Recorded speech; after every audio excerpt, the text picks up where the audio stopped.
Assalamualaikum warahmatullahi wabarakatuh.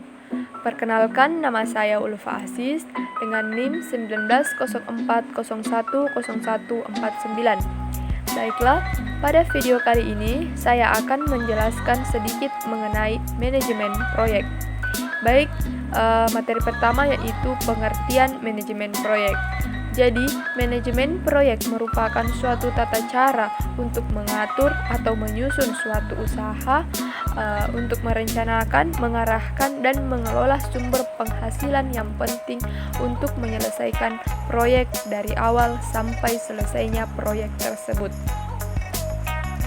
Selanjutnya yaitu tujuan manajemen proyek.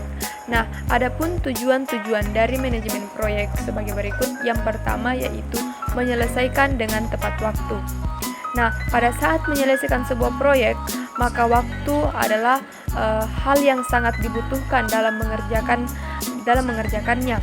Salah satu kunci keberhasilan dalam menjalankan manajemen proyek adalah dengan memberikan keyakinan terhadap pelanggan terhadap waktu yang sudah ditentukan dalam menjalankan proyek. Yang kedua yaitu mengelola resiko. Dalam membangun sebuah proyek pasti tidak lepas dari trial and error atau coba-coba. Nah, yang ketiga yaitu mengelola tim, di mana ketika kita menjalankan sebuah proyek, kualitas sumber daya manusia sangatlah dibutuhkan dalam melaksanakan proyek tersebut. Yang keempat yaitu membuat rencana yang tepat dalam melakukan sebuah proyek. Yang kelima yaitu menjaga anggaran, di mana anggaran ini merupakan kunci dalam membuat sebuah proyek. Selanjutnya materi yang ketiga yaitu fungsi manajemen proyek.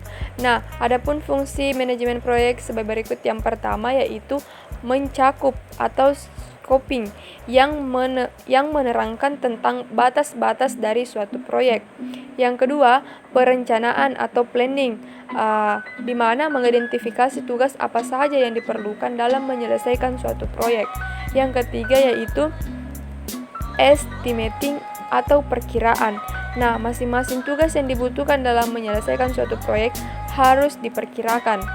Yang keempat yaitu penjadwalan atau scheduling. Nah, seorang manajer proyek harus bertanggung jawab terhadap penjadwalan semua aktivitas sebuah proyek. Yang kelima yaitu pengorganisasian atau organizing. Seorang manajer proyek memastikan bahwa semua anggota tim dari sebuah proyek mengetahui peran dan juga tanggung jawab setiap orang dan hubungan laporan mereka kepada manajer proyek. Yang ketujuh yaitu pengarahan. Yang keenam yaitu pengarahan atau directing, di mana pengarahan semua kegiatan-kegiatan tim di dalam proyek. Yang ketujuh yaitu pengontrolan atau controlling, di mana fungsi pengontrolan ini atau pengendalian ini kemungkinan adalah fungsi saling sulit dan juga paling penting untuk seorang manajer apakah proyek akan berjalan semestinya atau tidak. Nah, yang kedelapan yaitu penutupan atau closing.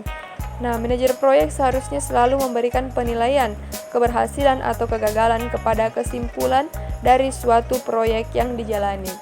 Nah, materi terakhir yaitu contoh manajemen proyek. Nah, di mana saya mengambil salah satu contoh yaitu manajemen konstruksi, di mana manajemen proyek konstruksi yaitu menghasilkan pembangunan gedung, jembatan, jalan raya, jalan tol, dan lain sebagainya. Baik, demikianlah pemaparan materi dari saya. Kurang dan lebihnya mohon dimaafkan. Wabillahi taufiq wal hidayah. Wassalamualaikum warahmatullahi wabarakatuh.